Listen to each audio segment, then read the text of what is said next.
Saudaraku yang terkasih, marilah kita memulai kebaktian hari ini dengan sebuah pengakuan bahwa pertolongan kita adalah dalam nama Tuhan yang menjadikan langit dan bumi.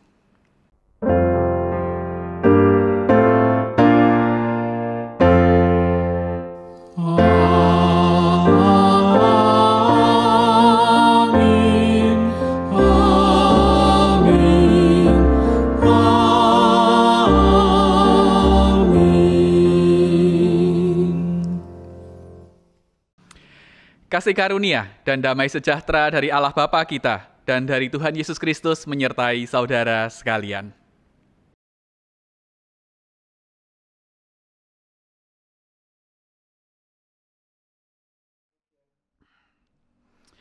Saudara yang terkasih, pada hari ini, hari Minggu 19 Juli 2020, kita akan bersama-sama merenungkan tema Lalang di Tengah Gandum. Saudara, ini adalah sebuah perumpamaan yang terkenal yang pernah Yesus ajarkan untuk menggambarkan kondisi kerajaan surga. Dan saudara, ternyata ketika mungkin banyak orang membayangkan kondisi kerajaan surga itu kondisi yang penuh kenyamanan, enak, tidak ada kesusahan. Saudara, tetapi khususnya dalam perumpamaan ini Yesus justru menggambarkan sebaliknya. Bahwa hidup ini tidak senantiasa baik. Banyak orang-orang baik yang tetap harus hidup susah. Dan bahkan banyak orang-orang percaya yang memang harus tetap bertahan hidup dalam himpitan berbagai macam masalah. Karena memang itulah hidup. Itulah kondisi real kerajaan surga di tengah dunia ini. Nah, saudara, melalui tema ini kita akan diingatkan sekaligus dimampukan untuk tetap terus bertahan menjadi orang percaya walaupun kita itu hidup dengan penuh himpitan. Himpitan masalah, orang-orang jahat, dan bahkan himpitan-himpitan hidup yang lain.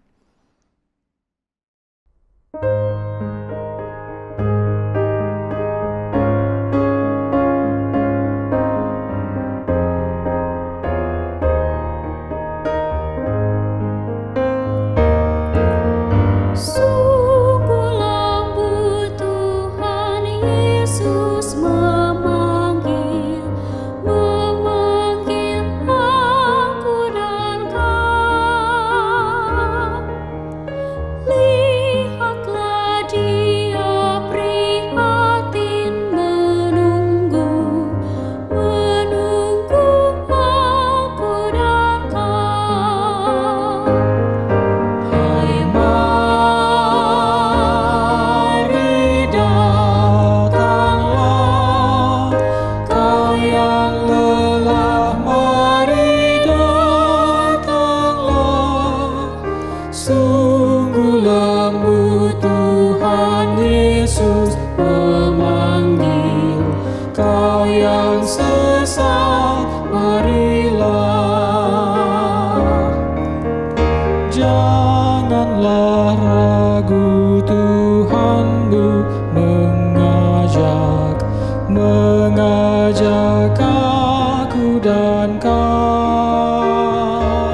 Saudara, mari kita mengaku dosa kita di dalam doa.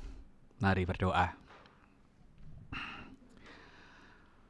Tuhan, kami mensyukuri atas setiap apa yang Tuhan perkenankan terjadi dalam kehidupan ini.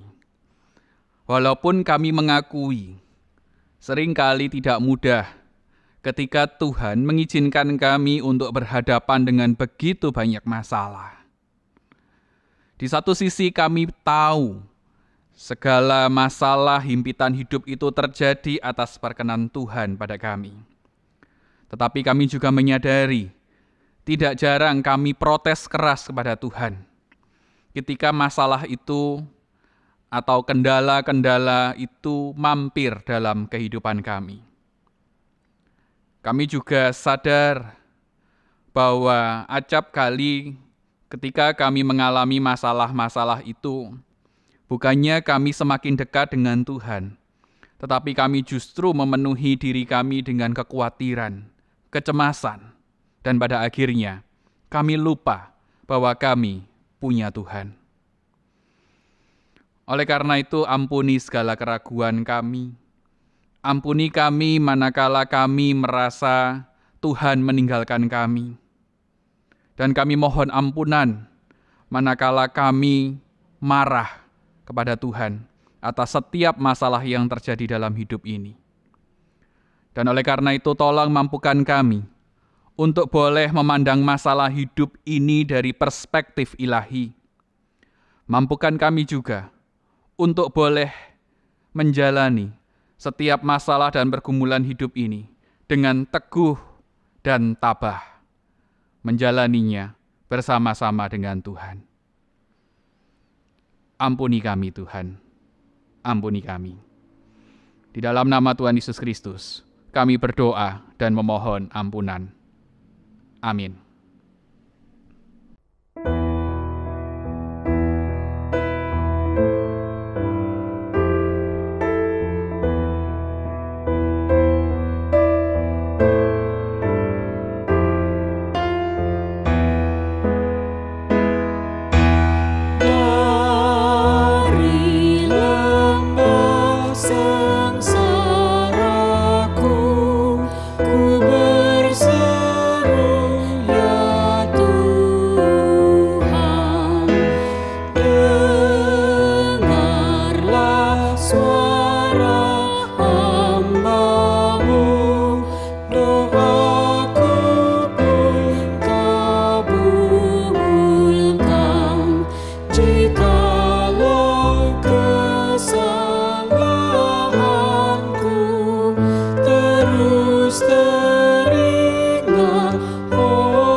Saudaraku yang terkasih, berita anugerah pada hari ini diambil dari Mazmur 119 ayatnya yang kedua hingga 3. Berbahagialah orang yang memegang peringatan-peringatannya, yang mencari Dia dengan segenap hati, yang juga tidak melakukan kejahatan, tetapi yang hidup menurut jalan-jalan yang ditunjukkannya. Demikianlah berita anugerah dari Tuhan.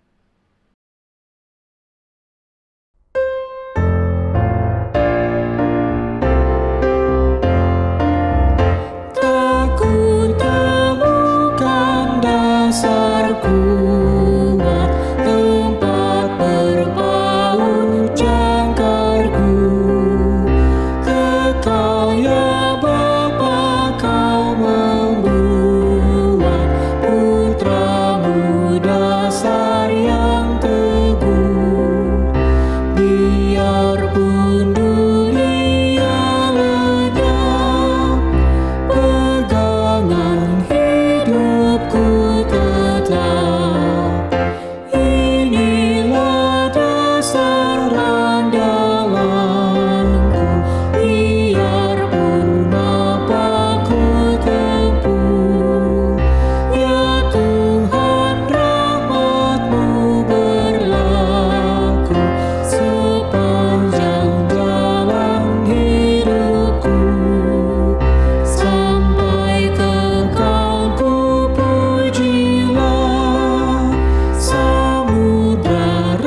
Saudara, sebelum kita merenung firman, mari kita berdoa.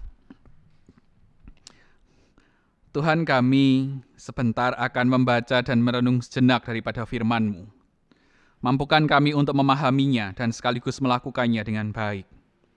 Dan biarlah firman pada hari ini boleh mengingatkan kami untuk terus tetap berjalan pada jalan Tuhan, setia kepada Tuhan, walaupun kondisi kehidupan kami penuh pergumulan dan bahkan cobaan. Kami menyerahkan pelayanan firman ini hanya ke dalam satu nama Tuhan Yesus Kristus, Sang Firman yang hidup itu. Haleluya. Amin. Ya, saudara, bacaan kita pada hari ini diambil dari Injil Tuhan Yesus Kristus menurut Matius, pasalnya yang ke-13, ayat 24 sampai 30, lalu dilanjutkan ayat 36 sampai 43.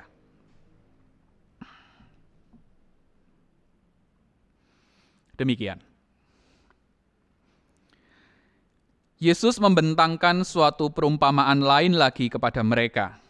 Katanya, hal kerajaan surga itu seumpama orang yang menaburkan benih yang baik di ladangnya. Tetapi pada waktu semua orang tidur, datanglah musuhnya menaburkan benih lalang di antara gandum itu, lalu pergi. Ketika gandum itu tumbuh dan mulai berbulir, nampak jugalah lalang itu. Maka datanglah hamba-hamba tuan ladang itu kepadanya dan berkata, Tuan, bukankah benih baik yang Tuan taburkan di ladang Tuan? Dari manakah lalang itu? Jawab tuan itu, seorang musuh yang melakukannya. Lalu berkatalah hamba-hamba itu kepadanya, jadi maukah Tuan supaya kami pergi mencabut lalang itu?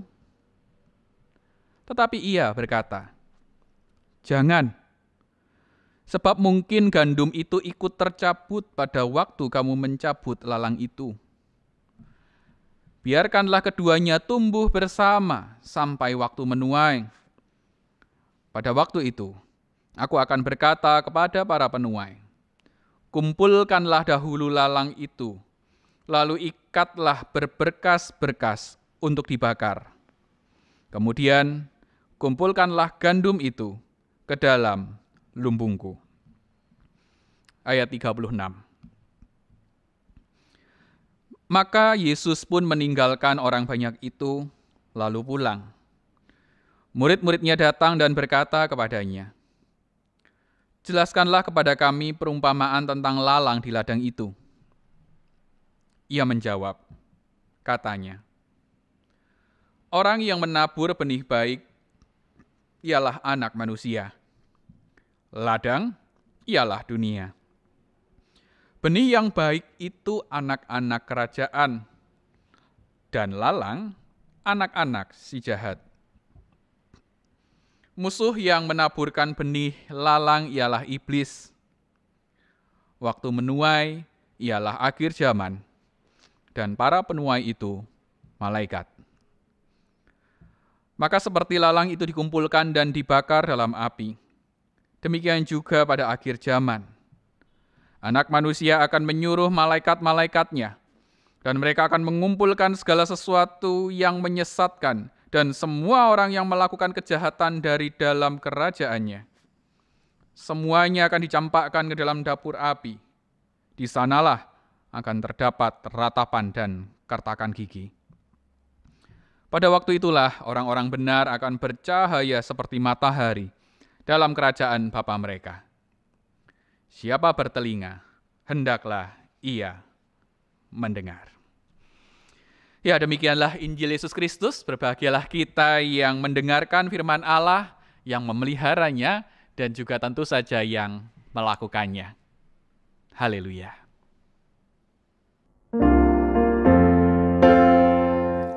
Haleluya, haleluya, haleluya.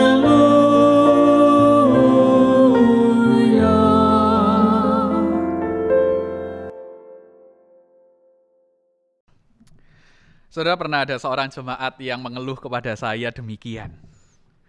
Pak, jadi orang baik kok susah ya? Lalu saya bertanya, loh emang kenapa? Lalu dia bercerita, saudara. Iya Pak, tahun lalu itu saya meminjamkan sejumlah uang kepada teman saya. Katanya waktu itu dia sangat butuh untuk membayar kontrak rumah dan sekaligus membayar biaya pengobatan anaknya. Ya sudah Pak, walaupun tahun lalu saya tidak punya kelebihan uang banyak, saya memutuskan untuk meminjamkan kepadanya. Tapi Pak, kemarin ketika saya menagihnya, dan beberapa kali saya menelponnya, dia selalu menjawab, belum punya duit Pak. Lalu saya berkata, loh ya sudah, wong belum punya duit, berarti belum bisa bayar. Dan saudara, jemaat ini dengan wajah yang agak jengkel, dia lalu lanjut bercerita. Enggak Pak, kalau Bapak lihat di Facebooknya, kalau Bapak lihat di Instagramnya, ya ampun Pak, dia itu sering makan di luar, di restoran-restoran mahal. Bahkan saya tahu Pak, Bapak cek aja sendiri, di Instagramnya penuh foto jalan-jalan, belanja di sana-sini. Tapi kalau buat bayar utang ke saya, dia selalu bilang nggak punya duit Pak. Lah Pak, nggak menjengkelkan Pak. Dan parahnya Pak, ketika saya nagih, saya dibilang nggak pengertian, jahat, pelit. Loh Pak, kalau saya pelit dulu nggak saya kasih utangan Pak. Dan yang saya heran ya Pak ya, yang utang itu dia. Tapi kok dia yang lebih galak dari saya. Kok nggak adil ya Pak? Saudara, mungkin ada dari antara kita yang pernah mengalami kondisi yang sama. Mungkin kasusnya berbeda. Merasa bahwa kita ini sudah mencoba melakukan kebaikan, tapi ternyata bukan kebaikan yang kita terima lagi. Justru sebaliknya. Mungkin banyak dari antara kita yang merasa kok hidup ini tidak adil ya. Saya ini sudah mencoba melakukan kebaikan-kebaikan tertentu, tetapi kok saya seringkali masih diperlakukan juga dengan tidak baik. Hidup ini enggak adil. Bukankah itu yang seringkali kita pikirkan? Nah, saudaraku yang terkasih, tetapi memang inilah kehidupan. Dan saudara, kalau kita membaca dari bagian bacaan kita tadi, saudara, memang Yesus dengan perumpamaan gandum dan lalang itu juga ingin menyampaikan satu berita kepada Anda dan saya. Bahwa memang orang percaya yang diibaratkan gandum, itu memang tidak mudah. Kenapa? Karena gandum harus hidup berdampingan dengan lalang. Saudara, perumpamaan ini familiar lah, populer. Dan saudara, kalau gandum saya yakin kita semua tahulah, kita bisa membayangkan gandum itu macam apa. Lalang, ya Anda pasti juga tahulah, lalang ini kan tanaman sejenis rumput yang memang pada saat itu umum terdapat di Palestina sana, di daerah timur sana. Dan saudara, lalang ini bentuknya sangat mirip dengan gandum. Sehingga saudara, kalau misalnya ada lalang dan gandum bertumbuh bersama di suatu tempat, memang akan sulit dibedakan. Dan saudara, pada umumnya memang di mana ada gandum bertumbuh, apalagi pada zaman itu belum ada teknologi pestisida ya saudara. Pada umumnya pada zaman dahulu kalau memang menanam gandum, ya pada umumnya biasanya selalu akan ada lalang yang tumbuh di antara gandum-gandum itu. Dan saudara, tidak enaknya, lalang ini kalau tumbuh di antara gandum, akarnya lalang ini melilit akar gandum di bawah tanah. Sehingga saudara, ketika mencabut yang satu, yang lain juga akan ikut tercabut. Nah, saudaraku yang terkasih, itulah yang digambarkan oleh Yesus dalam perumpamaan ini. Lalang hadir di tengah-tengah gandum. Bentuknya hampir mirip, sulit dibedakan. Dan akarnya membelit satu sama lain di bawah tanah. Sehingga tidak memungkinkan kalau hanya mau mencabut lalang saja, pasti gandum akan turut tercabut. dilematis memang. Apalagi saudaraku dalam perumpamaan ini kita tahu bahwa kehadiran lalang jelas mengganggu keberadaan dan produktivitas gandum. Nah saudara, inilah yang ingin digambarkan oleh Yesus. Inilah kehidupan secara nyata. Bahwa hidup sebagai orang percaya ibarat gandum. Memang tidak mudah dan tidak akan pernah mudah. Karena memang harus hidup di tengah-tengah himpitan lalang.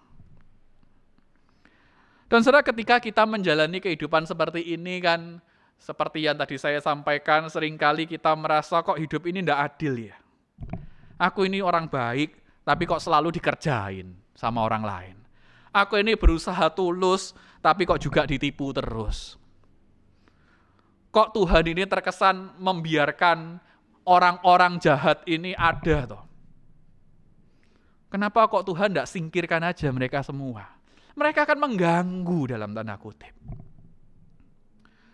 Saudaraku yang terkasih, dalam kisah ini juga ada sesuatu hal yang bisa kita jadikan jawaban. Kalau kita pernah bertanya soal itu. Mengapa Tuhan terkesan membiarkan orang-orang jahat ini mengganggu orang-orang baik? Sebut saja begitu. Saudaraku yang terkasih, ketika Tuhan terkesan membiarkan orang-orang jahat atau bahkan masalah-masalah jahat dalam tanda kutip hadir di sekitar kehidupan kita, itu bukan berarti Tuhan tidak sayang kepada Anda dan saya. Justru sebaliknya. Bahwa alasan Tuhan tidak segera mengenyahkan segala yang jahat itu justru demi kebaikan Anda dan saya, para gandum-gandumnya. Loh kok bisa? Lihatlah di ayat 29, saudara. Di ayat 29, itu mereka merespon sang tuan ketika para pegawainya menawarkan bahwa para pegawainya ini kan diceritakan mau gimana kalau lalangnya aja yang kita cabutin Tuhan, kan begitu. Tapi yang menarik saudara, di ayat 29, sang tuan menolak. Dia berkata, jangan. Sebab mungkin gandum itu ikut tercabut pada waktu kamu mencabut lalang itu. Tidak boleh saudara. Aneh ya, padahal loh kan si pegawai cuma mau nyabutin lalangnya tok, gandumnya tidak ikut. Tapi seperti yang saya jelaskan di awal tadi, tidak bisa saudara. Karena kalau lalang itu dan gandum sudah bertumbuh bersama, akar mereka saling terikat di bawah tanah. Oleh karena itu pantas saja kok si Tuhan melarang para hamba itu mencabut atau dalam tanda kutip yang lebih galak mengenyahkan lalang-lalang itu. Demi apa? Bukan karena demi si lalang, tetapi justru demi si gandum. Supaya si gandum tidak terkorbankan. Gara-gara lalang-lalang dicabut. Di ayat 30 dilanjutkan. Biarkanlah keduanya tumbuh bersama sampai waktu menuai. Garis bawahi kata atau kalimat biarkanlah keduanya tumbuh bersama. Saudara, ini menarik. Sang Tuhan justru membuat sebuah keputusan biarlah dan membiarkan lalang-lalang itu bertumbuh bersama gandum-gandumnya. Malah suruh biarin. Nanti aja tunggu masa panen atau waktu penuaian. Yang ini digambarkan maknanya adalah akhir zaman. Nanti aja sekalian, jangan sekarang. Nah, saudaraku yang terkasih, seperti yang tadi saya sampaikan, bahwa ketika mungkin Anda dan saya merasa bahwa lo Tuhan kok tidak engkau enyahkan saja tuh orang-orang jahat ini. Kan selesai, dunia enak, aman gitu ya. Udahlah, tidak ada kejahatan, wah enak Tuhan. Enggak. Memang Tuhan membiarkan itu demi siapa? Demi Anda dan saya, para gandum-gandumnya. Demi menghindarkan Anda dan saya dari sebuah dampak yang malah kurang baik. Saudara, ketika saya mencoba merenungkan bagian ini, saya mencoba untuk membayangkan. Ini kalau diilustrasikan seperti apa? Tuhan tidak mau mengenyahkan lalang atau orang jahat, justru dibiarkan orang-orang jahat itu untuk bertumbuh bersama orang-orang baik. Alasannya demi kita orang-orang baik ini supaya tidak terdampak ikut tercabut. Saya bayangkan ini maksudnya apa? Saudara, ketika saya membaca sebuah artikel, ada yang menjelaskan demikian. Bahwa saudara ini ibarat, bayangkan kalau Anda sudah menikah, dan Anda punya suami yang sering berkata-kata kasar kepada Anda. Ini suami jahat ini kan gitu. Bayangkan itu, Anda menikah dengan seorang laki-laki, suami Anda, dan dia adalah tipikal suami jahat, sebut saja begitu. Karena sering berkata-kata kasar kepada Anda. Dan kebetulan di kantor, dia juga sering korup, saudara. Korupsi kecil-kecilan pada uang perusahaan. Jahat. Tapi Anda bisa bayangkan, saudara, kalau Anda sudah punya 2 anak bersama dengan dia, lalu bisa bayangkan jika Tuhan langsung buat dia mati. Yang terdampak siapa? Yang terdampak bukan dia sudah mati. Yang terdampak ya pasti istrinya, anak-anaknya. Bisa jadi sang istri shock gitu ya, karena sang suami tiba-tiba mati mendadak gitu ya, dihukum Tuhan misalnya begitu. Dienyahkan Tuhan karena jahat. Bisa jadi sang istri justru malah kelabakan karena mungkin suaminya adalah tulang punggung keluarga satu-satunya, istri tidak bekerja. Sehingga ketika sang suami mati mendadak, sang istri harus menanggung seluruh biaya hidup keluarga dan seluruh hutang-hutang sang suami. Bukan malah seneng, sang istri malah terbeban. Belum lagi kalau sudah punya anak-anak yang juga berpotensi akan mengalami rasa duka yang sedemikian mendalam. Mengapa? Karena ayahnya mati mendadak. Dienyahkan Tuhan, sebut saja begitu. Dihukum oleh Tuhan. Jadi saudara, mungkin ilustrasi ini ada kelemahannya. Tetapi kira-kira inilah yang mungkin dimaksudkan. Bahwa memang saudara, Tuhan punya banyak pertimbangan sebelum menghukum orang jahat. Karena Tuhan khawatir kalau Tuhan menghukumnya, dampaknya bukan hanya kepada dia, tetapi kepada orang-orang di sekitarnya. Orang-orang yang bisa dikatakan orang-orang baik. Nah, saudaraku yang terkasih, oleh karena itulah bahwa andai kata mungkin saat ini Anda merasa bahwa di sekitar Anda ini kok begitu banyak orang-orang yang gak baik, yang terus menggoda, mencobai Anda, nipu Anda, dan terkesan Tuhan membiarkan mereka, ya sudah, hayatilah ini. Bahwa Tuhan membiarkan mereka bertumbuh bersama Anda dan saya. Tuhan membiarkan para lalang bertumbuh bersama dengan para gandum. Itu alasannya demi kebaikan Anda dan saya, para gandumnya. Selain itu, saudara, ada juga satu hal yang bisa mungkin membantu kita melihat himpitan hidup, masalah hidup dari perspektif yang agak berbeda. Bahwa ketika mungkin saat ini Anda merasa hidup ini tidak adil, kok Anda ini mendapat perlakuan yang buruk terus, gitu ya. Masalah datang bertubi-tubi padahal Anda baik, Anda rajin berdoa, Anda rajin kebaktian, dan lain sebagainya. Saudara, saya ingin mengajak Anda untuk melihat bahwa masalah atau himpitan hidup itu tidak harus melulu kita bayangkan itu berdampak buruk untuk Anda dan saya. Masalah atau himpitan hidup tidak melulu berdampak negatif kok sebetulnya. Justru sebaliknya. Masalah atau himpitan hidup itu bisa berdampak positif untuk Anda dan saya. Yaitu membuat Anda dan saya menjadi pribadi-pribadi yang lebih tangguh dan kuat. Saudara, sederhana aja. Kalau saya bertanya kepada Anda, khususnya yang udah gede-gede ini, saat ini bisa menjadi pribadi yang tangguh, bisa menjadi pribadi yang kuat, gitu ya. Itu karena apa?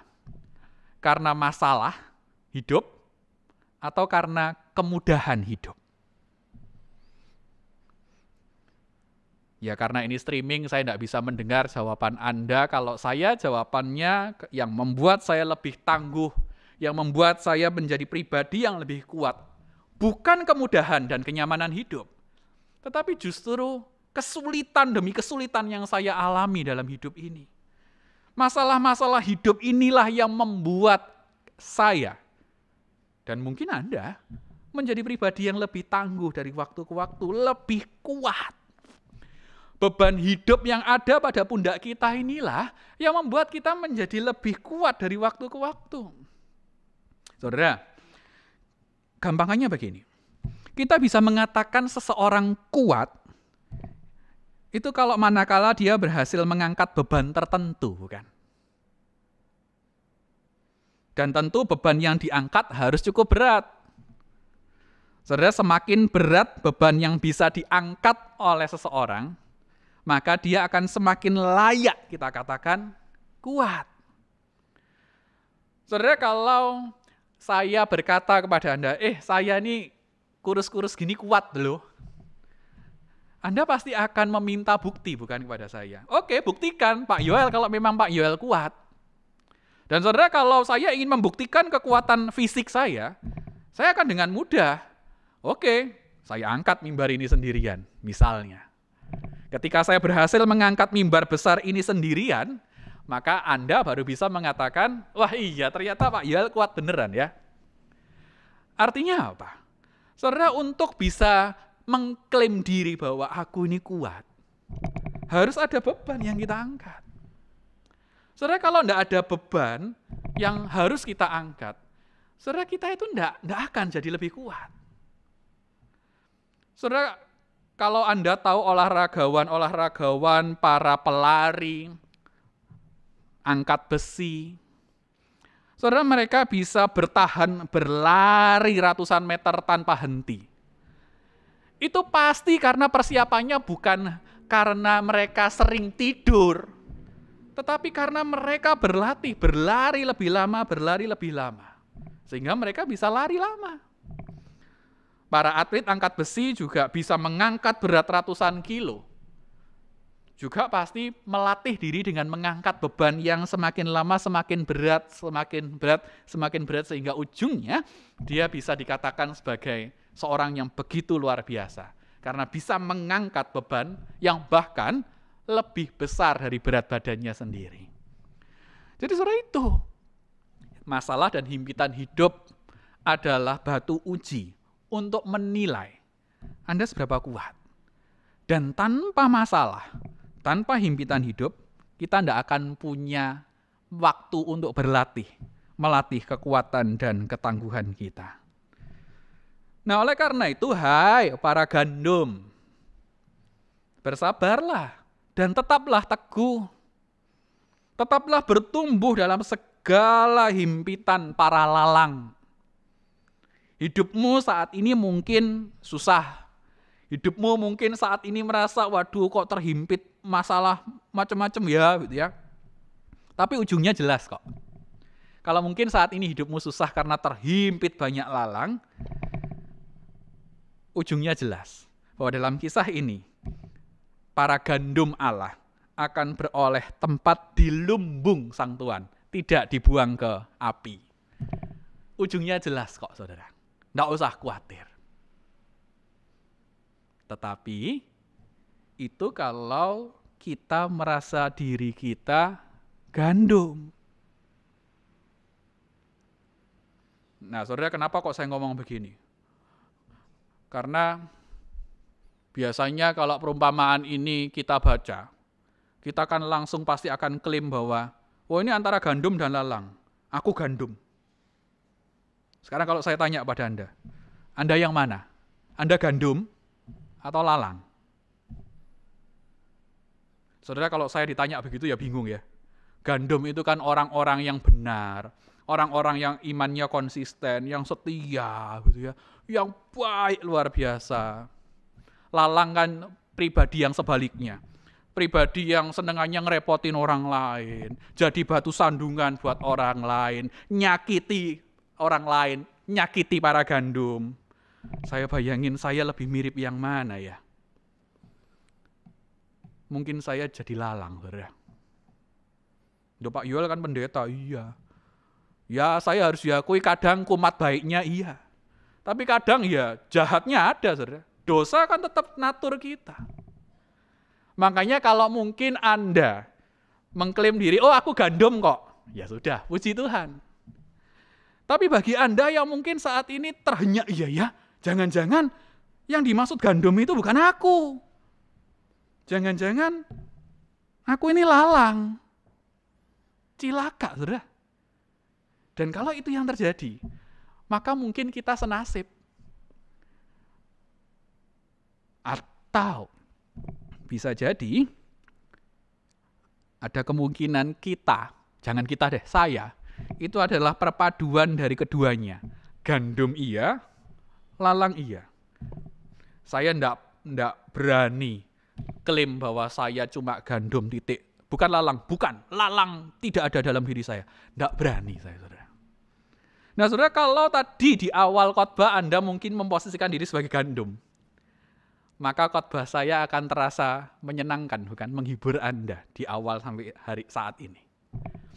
Tapi saudara, kalau Anda lalang, khotbah ini akan berubah menjadi mengerikan. Kisah ini, perumpamaan ini akan berubah 180 derajat menjadi horor buat Anda dan saya.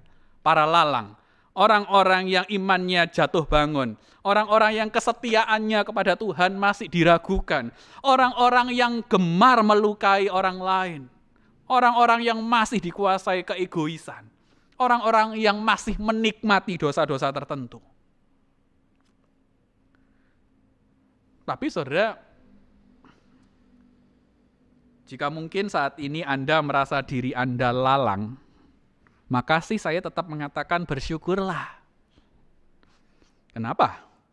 Karena ternyata dalam kisah ini Tuhan tidak akan langsung babat habis Anda. Bersyukurlah. Makanya tadi saya baca, kalau saya lalang, makasih Tuhan, tidak langsung dibabat. Masih diberi waktu untuk bertumbuh bersama para gandum yang lain. Masih diberi kesempatan hidup bersama orang-orang baik di sekitar saya. Dan saudaraku yang terkasih, tetapi satu hal yang perlu kita ingat, hai para lalang. Seperti yang sudah disampaikan tadi bahwa bisa jadi keberadaan kita itu memang tetap dipertahankan oleh Tuhan. Kita tidak langsung disikat mati kan. Tetapi ingatlah bahwa kita dipertahankan oleh Tuhan semata-mata itu demi kebaikan para gandum. Orang lain di luar diri kita yang baik-baik itu. Jadi saudaraku, jika Anda sekarang merasa, wah aku ini lalang, karena masih melakukan banyak dosa, kesetiaan pada Tuhan masih Senin Kemis gitu ya, enggak stabil, kadang setia, kadang enggak, kadang ikut Tuhan, kadang ikut setan, kan begitu. Lalu mungkin ketika Anda merasa saat ini, iya aku ini jahat ya, bukan main kok Tuhan enggak ngapa-ngapain saya ya. Nih masih hidup, masih sehat. Tunggu dulu. Bukan berarti Tuhan membenarkan dosa-dosa Anda. Jadi jangan senang dulu. Saudara, menurut Romo Martin Harun dalam bukunya Injil Segala Bangsa, ia menafsirkan bagian perumpamaan ini demikian, bahwa sebelum masa panen akhir zaman tiba, Yesus menghendaki agar orang-orang baik, para gandum, itu tidak berlaku jahat pada orang-orang jahat. Nah, bagi Anda yang merasa gandum, ini berlaku untuk Anda. Bahwa kalau memang Anda merasa gandum, orang-orang baik, bagian ini mengajarkan Anda tidak boleh untuk berlaku jahat pada orang-orang jahat atau lalang. Anda tetap harus hidup berdampingan dengan mereka. Tidak boleh menyingkirkan orang-orang jahat dalam hidup kita. Apalagi gereja kan isinya juga orang-orang berdosa. Saudara, Romo Martin menghayati bahwa melalui perumpamaan ini, Yesus juga hendak memberitakan bahwa sebelum akhir zaman tiba, orang-orang berdosa, para lalang, juga diberi waktu dan kesempatan untuk bertobat. Oleh karena itu, bagi Anda yang merasa diri gandum, bertahanlah hidup di tengah segala himpitan dunia. Bagi Anda para gandum yang merasa diri orang-orang baik, ya tetaplah setia kepada Tuhan. Walaupun mungkin Anda ini sering dikerjain orang-orang jahat, walaupun mungkin masalah hidup ini bertubi-tubi menimpa Anda. Tetapi bagi Anda yang mungkin merasa, wah aku ini kayak lalang deh. Aku si jahat dalam kisah ini itu aku. Ya sudah, hayatilah bahwa Tuhan masih memberi waktu Anda dan saya untuk hidup dan bertobat sebelum masa panen tiba. Sebelum akhir zaman tiba, kita masih diberi waktu untuk bertumbuh bersama. Sehingga nanti ketika masa panen tiba, kita bisa menjadi lebih baik. Nah, saudara, oleh karena itu, biarlah kita terus melangkah hidup dengan penuh kesetiaan kepada Tuhan. Walaupun mungkin masalah itu banyak. Tetapi di saat yang sama, biarlah kita juga terus berupaya untuk bisa hidup dengan pertobatan. Menjadikan diri lebih baik dan lebih baik lagi. Dan biarlah nanti ketika masa penuaian tiba, ketika akhir zaman tiba, kita juga akan beroleh penghargaan dari Tuhan. Tuhan memberkati. Amin.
Musim akan selalu berganti,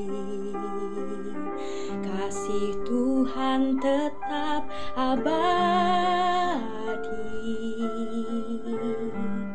tak akan berubah sampai selamanya.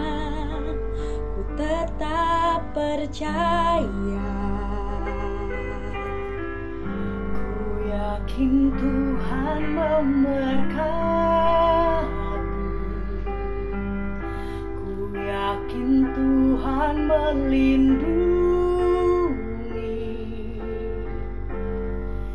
burung di udara Tuhan pelihara karena kasih-Nya.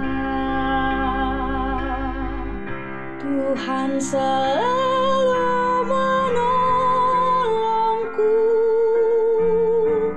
selalu menjagaku, sehelai di rambutku tak akan terjatuh tanpa seizinmu. Tuhan selalu menolongku, selalu menjagaku, Dia mengenyangkanku dan peliharaku seumur hidupku.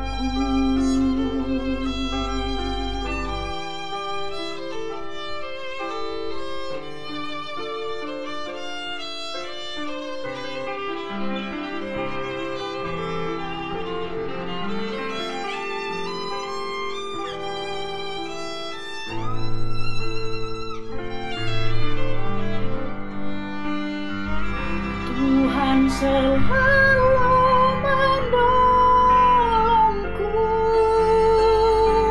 selalu menjagaku, sehelai di rambutku tak akan terjatuh tanpa seizinku. Tuhan selalu menolongku, selalu menjagaku. Dia mengenyangkanku dan peliharaku seumur hidupku.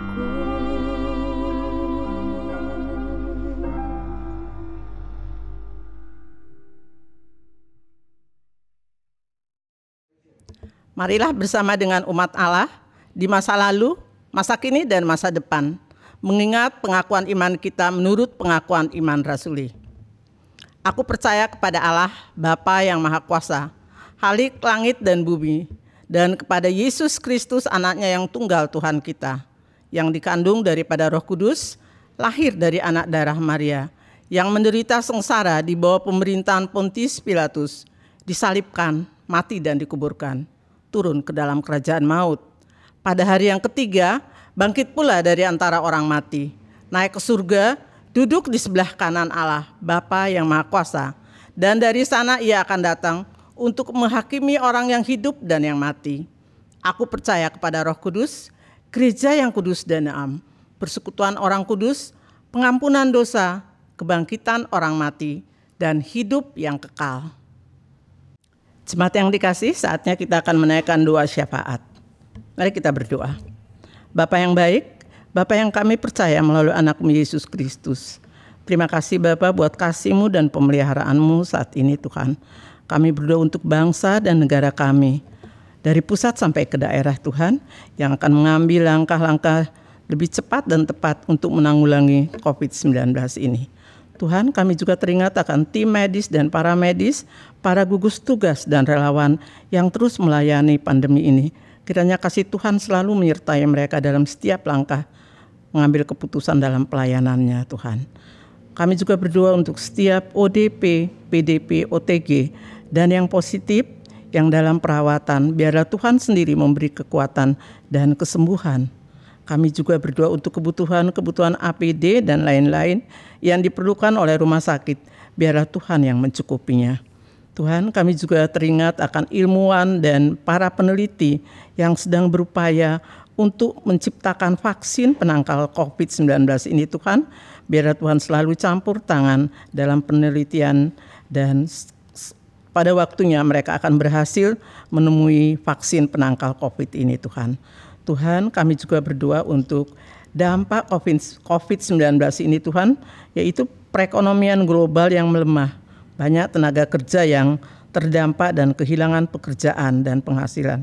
Kiranya Tuhan membangkitkan perekonomian kami Tuhan, biar semuanya bisa kembali bekerja seperti biasa. Tuhan, kami juga teringat akan jemaat-Mu yang sakit dan dalam proses pemulihan. Biarlah tangan Tuhan selalu menjamah dan memberikan kesembuhan kepada mereka. Tuhan, kami juga mau berdoa untuk rencana relokasi gereja Tuhan, biarlah Tuhan juga yang mencukupkan semuanya Tuhan. Kami juga teringat akan rencana kami untuk panitia dan penabisan calon pendeta Moren Kristi, biarlah Tuhan sendiri yang ikut campur tangan dalam segala kekurangan dan melengkapi semuanya Tuhan. Inilah doa kami Tuhan, kami menyerahkan doa ini hanya ke dalam tangan-Mu. Di dalam nama Tuhan Yesus Kristus kami berdoa, dengan doa yang telah Tuhan ajarkan kepada kami. Bapa kami yang di surga, dikuduskanlah nama-Mu,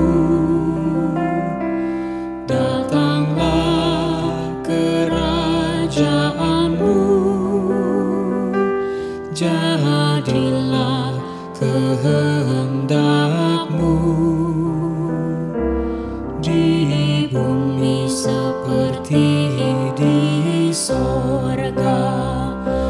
berikanlah kami pada hari ini makanan kami yang secukupnya, dan ampunilah kami akan kesalahan kami, seperti kami juga mengampuni orang yang bersalah kepada kami. Dan janganlah membawa kami ke dalam pencobaan,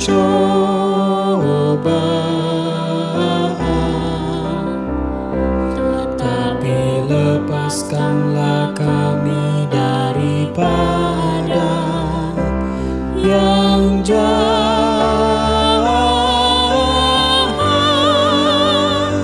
Karena Engkaulah yang mempunyai kerajaan dan kuasa dan kemuliaan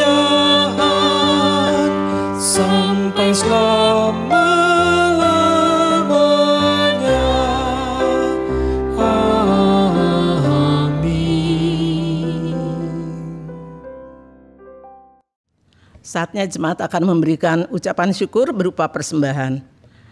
Saudara-saudara yang dikasihi Tuhan, dengan penuh syukur, mari kita haturkan persembahan yang telah kita siapkan, seraya mengingat firman-Nya yang terdapat dalam Mazmur pasal 86 ayat 12. Aku hendak bersyukur kepadamu ya Tuhan Allahku, dengan segenap hatiku, dan memuliakan nama-Mu untuk selama-lamanya.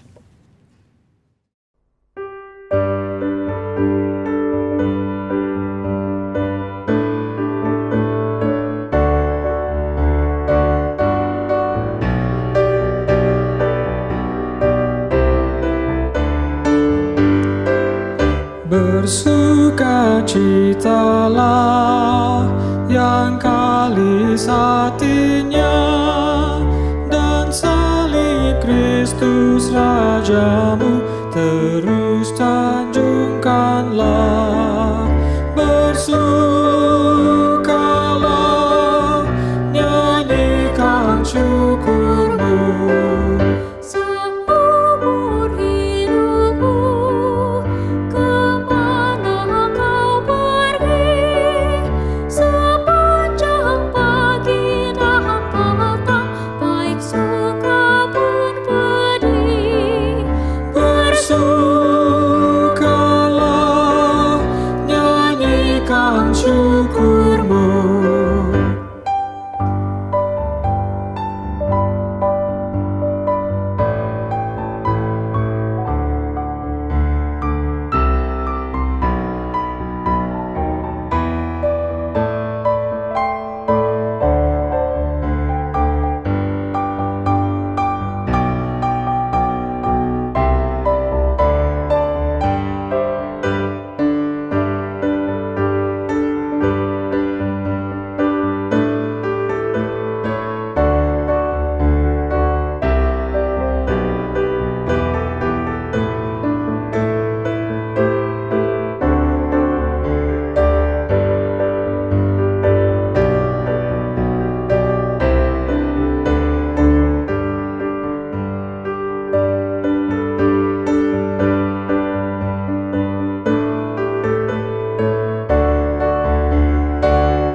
setia dan teguh, bersukalah, nyanyikan syukurmu.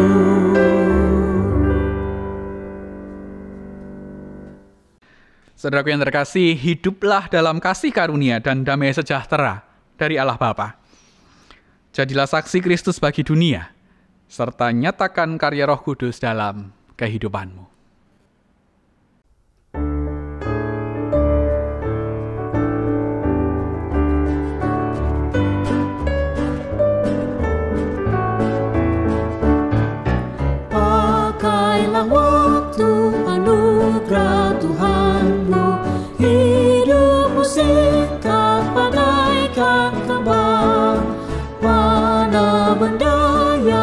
kekal di hidupmu, hanyalah kasih tak akan lekang. Tiada yang bakal di dalam dunia, segala yang indah pun akan lenyap. Namun kasih-Mu demi Tuhan Yesus sungguh bernilai dan tinggal tetap. Jangan menyia-nyiakan waktu-Mu, hibur dan tolonglah yang berkeluh. Biarlah lampu-Mu terus bercahaya, muliakanlah Tuhan di hidupmu. Tiada yang bakal di dalam dunia, segala yang indah pun akan lenyap. Namun kasih-Mu demi Tuhan Yesus sungguh bernilai dan tinggal tetap.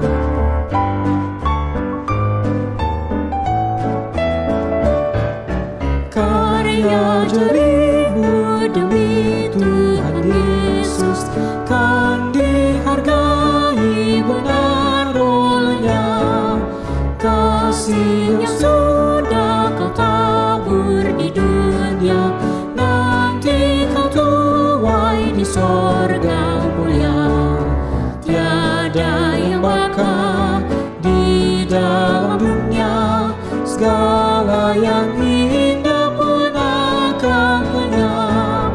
Namun kasih-Mu demi Tuhan Yesus sungguh bernilai dan tinggal tetap.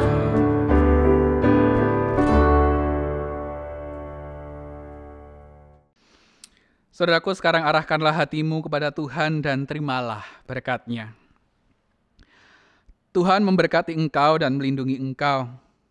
Tuhan menyinari engkau dengan wajah-Nya dan memberi engkau kasih karunia. Tuhan menghadapkan wajah-Nya kepadamu dan memberi engkau damai sejahtera dari kini dan bahkan untuk selama-lamanya.